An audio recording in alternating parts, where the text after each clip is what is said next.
Hi, I'm Lisa Haisha. Welcome to the Legacy Series. Today on my show I have Jessica Cox, and we just met this past weekend at another show we were both on, and I was pretty impressed with her. She's an inspirational speaker, keynote speaker, and she's also an author of a new book that it's fresh off the press, right? It's called Disarm Your Limits. And Jessica was born with disabilities, and I'm going to find out all about it with you right now. So welcome. Thank you for having me on the show. It's great to have you here. So what impressed me most about you is that you were born with no arms. Is that correct? That's correct. So you're born that way. Yeah, and you never have lived your life as a victim. You always took the high road and have accomplished a lot, and even more than most people have. So I want to talk about how you got inspired to lift yourself up, how you've managed, what your parents were like, your whole story. Well, I think it's wonderful that you said it like that I never saw myself as a victim. But it was definitely a journey, because it's easy to say that, and it's a different thing to live it. And although my parents were so supportive, and my dad has always said, I never once shed a tear about your birth condition, for me, it was still, I had my own journey of dealing with my being different. And that started off with a little bit of anger at the beginning. And do you have siblings? I do, because I have an older brother, Jason, a younger sister, Jackie, and they both were born with their arms. So I was the only one in the family born this way. It was a fluke thing. It's not genetic. It's nothing that traumatically happened. Just while in utero, the arms never developed. And the doctors to this day don't have an actual explanation for that. Okay. So when were you really aware of it? And how did that happen? Like, how did your parents talk to you about it? Did you go to school, regular school, or did you go to a different school? I went to a regular public school. My parents helped to create a foundation where they made the decision early on. They weren't going to treat me any different from my brother or my sister.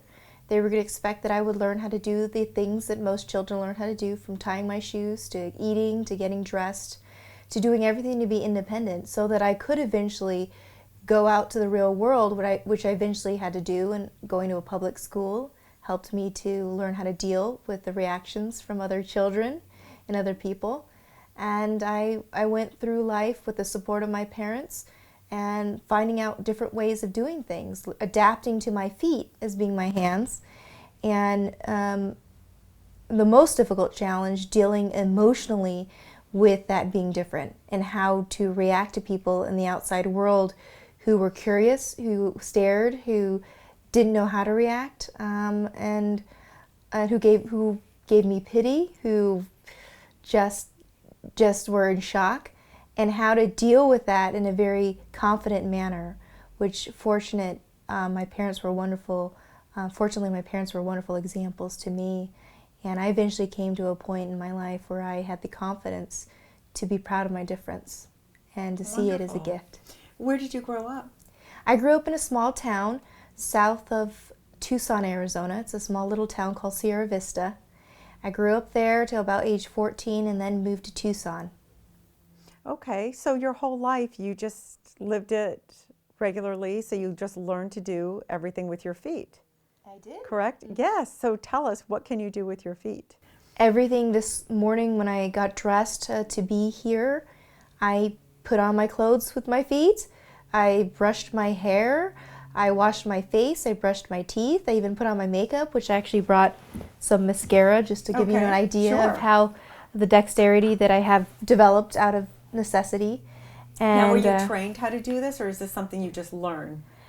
I learned by watching. Most little girls, when you start experimenting with makeup, you watch your mom or your the women who are older than you put on makeup. And I was watching them, and while they were gripping the mascara with their hands, I connected that I would grip the mascara with my foot. And I made that connection immediately, because since birth, my feet became my hands. And that was a natural occurrence that just comes from adaptation. So I heard you were also a pilot. Yes, I am the first pilot to fly with my feet and am certified to do so in a regular airplane. So this is not an airplane built for me. There are no special modifications on the airplane. I have just under 200 hours of flight time, so I'm a fairly new pilot. And I do this all with my feet on the controls. Now, are you ever afraid? I am afraid. It was my greatest fear. The first So time I what went made up. you even interested in doing that, or to challenge yourself like that? Where did you get the courage? Well, for one, I'd be afraid to do it, and I have arms. It's like Yes. so much responsibility. the responsibility is huge. And Yes. just, I mean, you have your life in your own hands, or in my situation, my own feet when I'm up in the air. And that's terrifying at first, just knowing that I'm the pilot in command of this airplane. It was a long 3-year process to become a certified pilot, and we didn't know how the Federal Aviation Administration would react to a woman without arms wanting to be up in the air. And I mean, the safety of other people, not just myself being in the airplane, but everyone else below me. Yeah, and if you took anybody with you on these trips. And if I'm allowed to take one passenger. Okay. So my certification allows me one passenger at a time. I learned just how I learned to use my toes on everyday life. I learned to put my feet on the controls. And I had to get over that emotional fear, though, of flying, because it was my greatest fear. And I still have a little bit in me. But when you're behind the controls, it's a different experience than being passenger. I will say that. So. Oh, absolutely. Uh-huh. Yeah, well, what's next for you? What do you want to accomplish? Well, for one, I want to get my book out there because I have been asked by numerous people, do you have a book? Do you have a book? You know, can we read your book? And finally, I have this book that I'm very proud about, and it's called Disarm Your Limits, because I believe that limitations are self-imposed. And a huge part of why we are limited is because we come up with excuses, or we come up with limitations that we put on ourselves, or somehow at some point in our life other people have put on us, unfortunately. And I just believe in eliminating them, and through courage, persistence, desire, and a couple of other traits I have in my book, I talk about that. And I'm going to continue to do my motivational speaking. So far 20 countries, and hopefully more to come. You've actually spoken 20 countries? Spoken in 20 countries. How did you get those invitations, or how did that happen? Those came about through a PowerPoint that was created by someone I didn't even know, a commercial pilot. He was retired. He heard my story, and he created a PowerPoint and shared my story with probably 200 of his good friends. That PowerPoint that was sent through email went viral, and it has reached so many countries. It's been translated in at least 7 languages, and the virality of the email helped reach other people, and they found out, oh, she's a speaker, let's bring her out to our country to speak. That's wonderful. Mm-hmm. And did you give permission to do this? The PowerPoint? He didn't even ask me. He just created this out of inspiration, and I later met him, probably just in the last 2 years, and thanked him. And I told him, I said, you know, if it wasn't for your email, I would not have been able to have spoken in 20 countries. And That's amazing. What a great connection that was. It was. What a interesting person that he would put all that time into it to really help other people get inspired. So you must have inspired him tremendously, just because he probably knows how daunting it is to fly a plane and to think you did it without having arms. So that's very courageous of you. Oh, well, thank you. It's a part of me, and my mom is always this fearless go-getter, and I think I got a lot of her spirit in me. Does your brother and sister have your spirit? To an extent. My sister's a little more cautious. I think she has that side of my dad where she thinks it through a little bit more, and I'm whereas I hear anything and I'm jumping at it, even without thinking it all the way through. Yes. So, which can work to my benefit at times, and sometimes, you know, it's kind of scary because sometimes I jump into things not realizing what I was getting into. What about your brother? And my brother, he's got a lot of that. Maybe not as much as me, but you know, my mom is the epitome of this adventurous spirit, and her and I really connect well. That's great. And I think if possibly you had a different mother or parents, you would not have turned out the way you did. Oh, I don't think so. So No. that's, that was a blessing also. Mm-hmm. How do you want to be remembered? That's if there's quite a phrase or question. something that people Yeah. would say, Jessica Cox, what would you like them to say? I think that I would like to be remembered as someone who just loved her life and took her gifts to share with other people and not let anything stop her from doing what she wanted to do. So if that was a phrase, just like 4 or 5 words, what would it boil down to? Love life and live with gusto. Oh, love that. Perfect. That's wonderful. Can you share with us a turning point in your life that you had where you were going in one direction and something happened, and tell us what that was that shifted your life in a different direction? Well,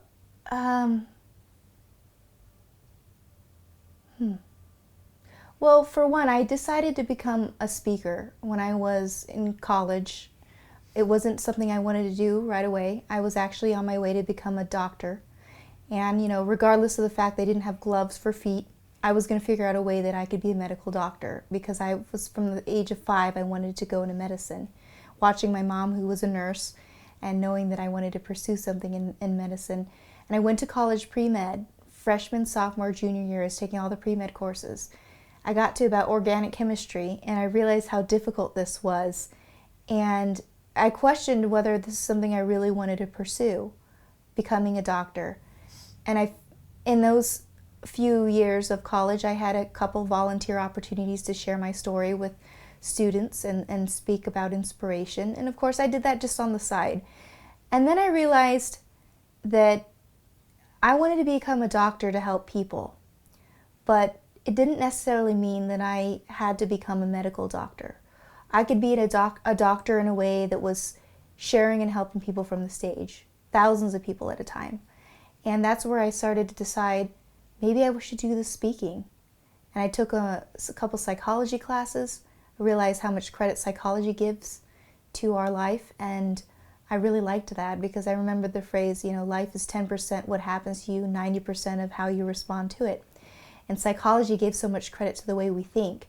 And I love that side of, and I decided to take some psychology classes.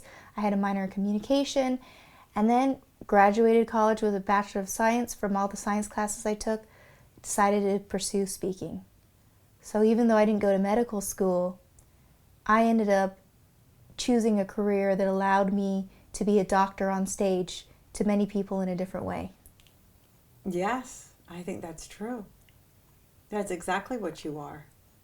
So when you wake up in the morning, what does your day look like? Are you a big organizer of your life? Like, do you have a 1-year goal, 3-year goal, 5-year goal? And how do you organize your day? And how different is it from someone else who doesn't have a disability? My day isn't very different from someone who doesn't have a disability, but it's funny that you talk about goals, because I was listening to your interview about that on the show we were on together, and I was thinking in my mind how I need to implement that. So I was using your example about goals. But for me, when I wake up in the morning, I have breakfast with my husband, we get ready, I go about doing business in the same way that other self-employed people do, check my email, I use my feet to type away on the keyboard at about 25 to 30 words per minute. I'm interacting on the phone. Is it a regular keyboard? A regular keyboard. Okay. There is one thing different, though. I do have the keyboard on the floor. So instead of having the keyboard up on a desk where I'm at an awkward angle with my feet up there, I have it on the floor so that I'm sitting upright. And I'm very comfortably using my toes on the keys. And I have them memorized in the same way most people who type for long periods of time memorize the keys. So I'm not always looking at my toes. I'm looking straight ahead at the screen and typing away with my toes. Okay. And that's pretty good, 25, 30 words a minute. That's more than most people. So you excelled at that too. Absolutely. Thanks for the typing class I took in junior high. Okay. Yeah, my mom was obsessed with typing. She made us type 2 pages a day all through high school. Oh, wow. On a regular typewriter, so I'm pretty quick myself. Anytime I'm typing, people are going, "You're so fast!" Even texting, I'm like, "Oh my God, that's fast." So you're your mom to thank? Yes, your mom to thank for that. She was so big into that. So, Yeah. I love that skill today, though, because it really did help. And I'm implementing that with my daughter also, writing and reading. And every day she has to write 2 pages, so or That's she can't wonderful. do anything. Yes, That's really good. Because, I mean, I know it's painful while you're in the process. It is. But then you don't realize till years later, wow, thank you, Mom. Exactly, exactly. And just forming the letters and writing, and she's already pretty good on the keyboard. But so your next steps, you want people to read your book, and you want to speak more. And do you have another day job, or are you just building your career right now? I'm building my career as a speaker. And Because you mentioned something about working. Yes. helping. On the side, for the longest time, for over 10 years, my passion was helping other people with disabilities and mentoring them. Yes. And encouraging them they can do it. And so I've had this recent opportunity to become a peer a mentor on a professional level to people with different disabilities. I may be pursuing that here because it's an extension of what I do. Yes, absolutely. And I think you could get some wonderful stories from that too, and highlight some of those people in your keynote speeches. You know, when you're constantly working on it, instead of just focusing on what you're going through or your disabilities, bringing in others. I think that would be very powerful, just like the person who was inspired by your story and did a PowerPoint. If you added a PowerPoint with some of the people you're working with and seeing their growth, and that's pretty special, I think. Yeah. That's an amazing way to look at it. Yeah, because that's just fairly new to me, but that's exactly what value I can gain from this. Absolutely, because it's under the same umbrella.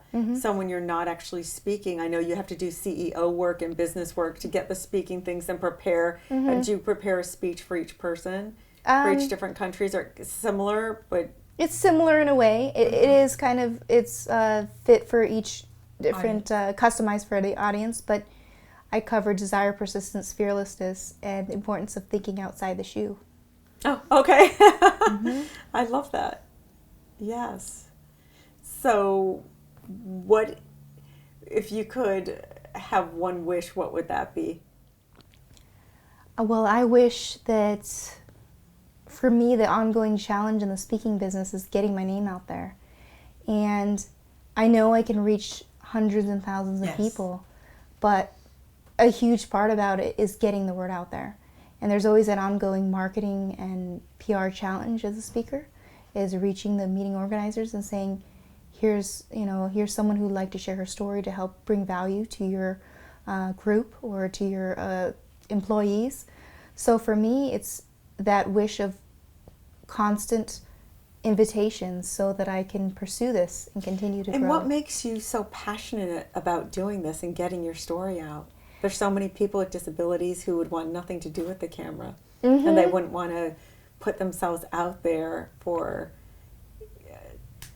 just putting yourself out there, especially in today's society. It's really intimidating for a lot of people. People even ask me, why would you do a show? Because, you know, it's hard to put yourself out there all the time. And that's the exact reason why. It's because people who do shy away from the attention because of self-consciousness due to a disability or an emotional challenge. Or just fear of being known today. They like their anonymity, so they'd rather, stay on the other side of the camera. But we all can bring value to other people. Absolutely. And if it means, losing a little bit of anonymity, well, if you have it and you feel like you have something to share, if you have something you're so passionate about, it's very rewarding to be able to give back and share it with other people. And you already touched so many people's lives. Obviously, if it went viral, people were interested in your story and it affected them in some way where they shared it. Yeah. So thank you for doing what you do and shifting the world and turning it into a better place. Well, thank you. Motivating people. What was the best piece of advice you've ever received? Oh, I'm a person of huge faith, and I hope that people see that when they see me every day on a regular basis in public or at a restaurant or seeing me at the grocery store, is the faith that I hope shines through. And for me, one of the things, a lot of people told me, because there were times when even my mom or my dad would say, try to tell me things and make me feel better as a child and understand my place. But, someone said, trust in God. And just knowing that there is this greater purpose, and that trust in Him. And that was probably a piece of advice that helped me get through those difficult times where I couldn't make any sense of it. And now it's making sense because here I am, and He's using me in ways to reach other people. What was your most difficult challenge, or the moment you felt your most difficult challenge? I think it was... How old were you? Oh, I have to share the story because this is something that was a very pivotal moment for me. When I was 14, I wore prosthetic arms for 11 years, and I wore them at the advice of doctors, therapists, people who thought it would be great for me to be able to learn how to use prosthetics, which I have nothing against them. It's a wonderful option to be able to know that there are those, there is technology out there for people who've lost limbs, and they've done wonderful things for like veterans who've come back from war. But for me personally, this is how I was born. So early on, from day one, I didn't know any different. And to introduce me to foreign objects like prosthetics was very awkward. I was better able to use my foot to scratch my head or do whatever I needed to do naturally.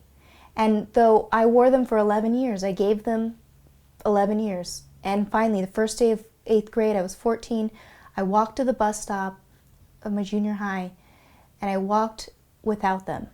And I felt lighter, I felt freer, I was more empowered, more me that God created me to be.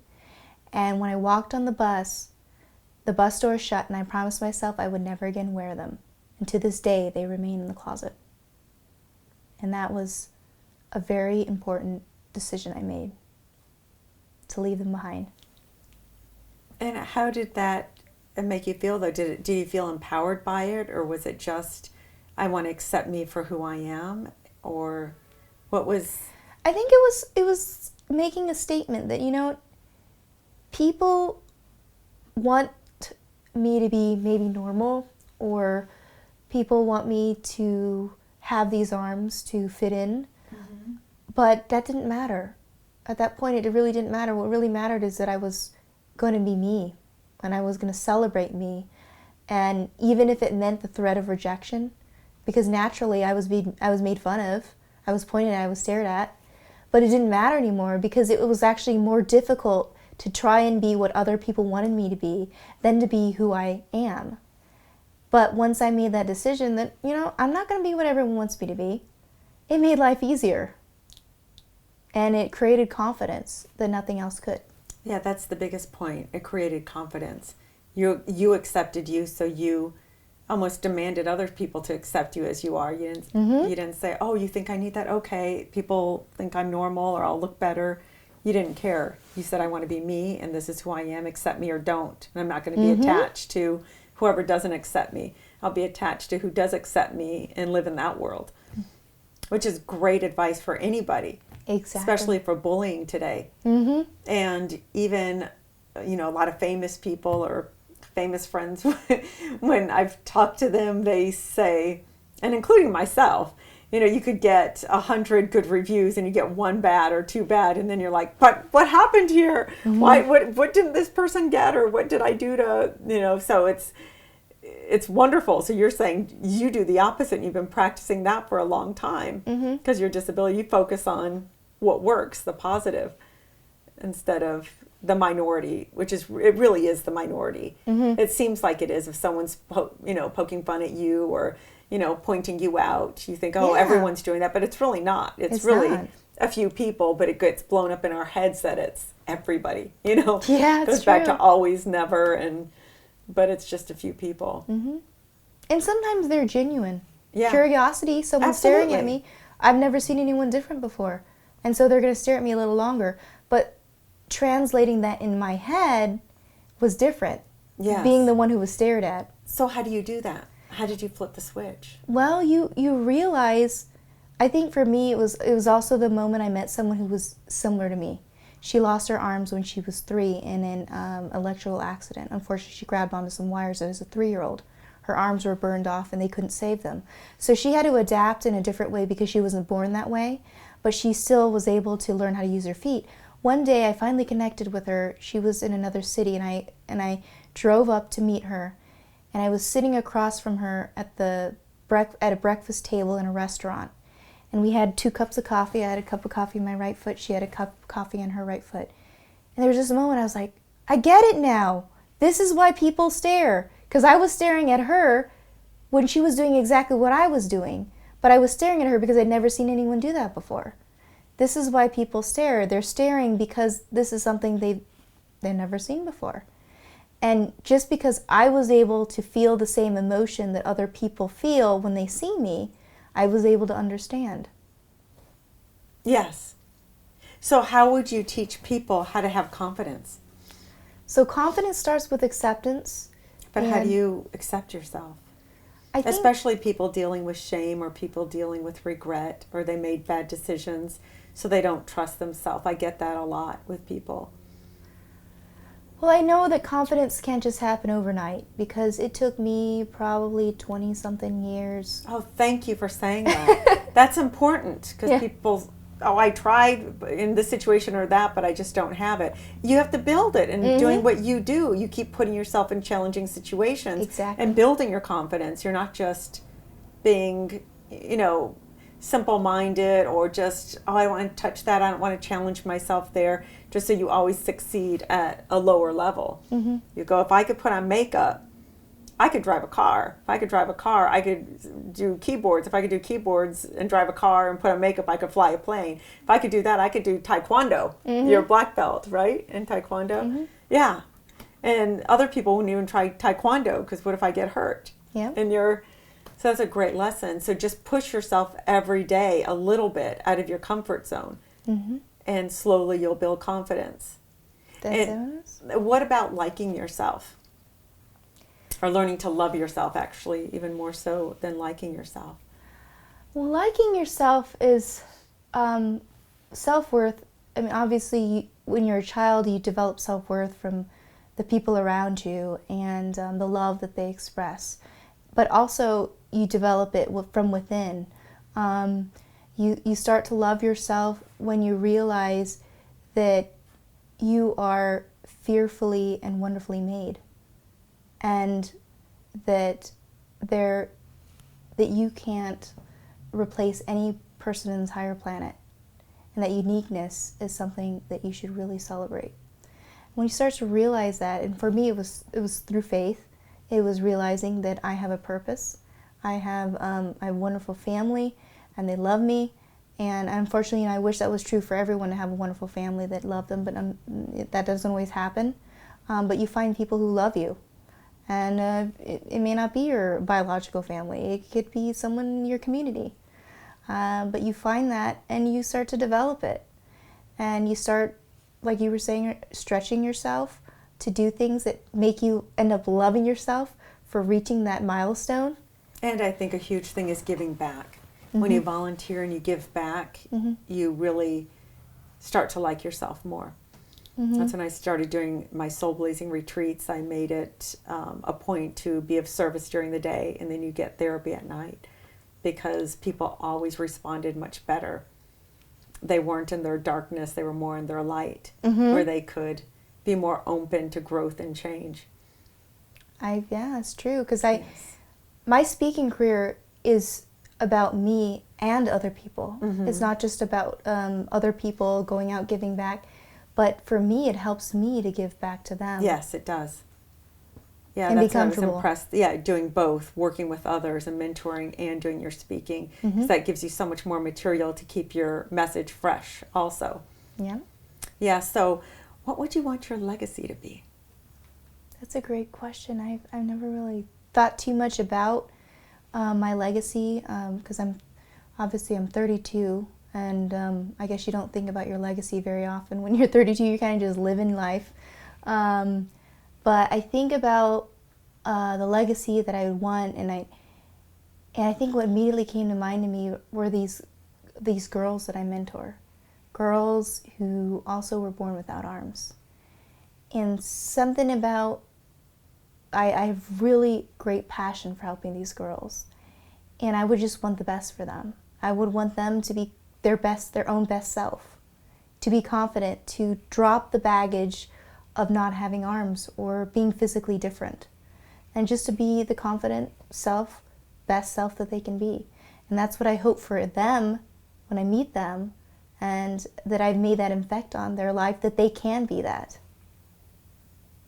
Yes, that's wonderful. And I think you're doing that every day. You are a shining example of how to live life fully and really be present and just, go for it every day. So thank you. Well, thank you. Thank you for being here. And I'm glad I caught you in these couple of days here in LA since you came all the way from Arizona. Mm-hmm. So you want to plug your book real quick? Yes, please. Show us how you do that too. This is my Using book. her toes again. Disarm Your Limits. Disarm Your Limits. Disarm Your Limits, yep. Thank you so much. Thank you.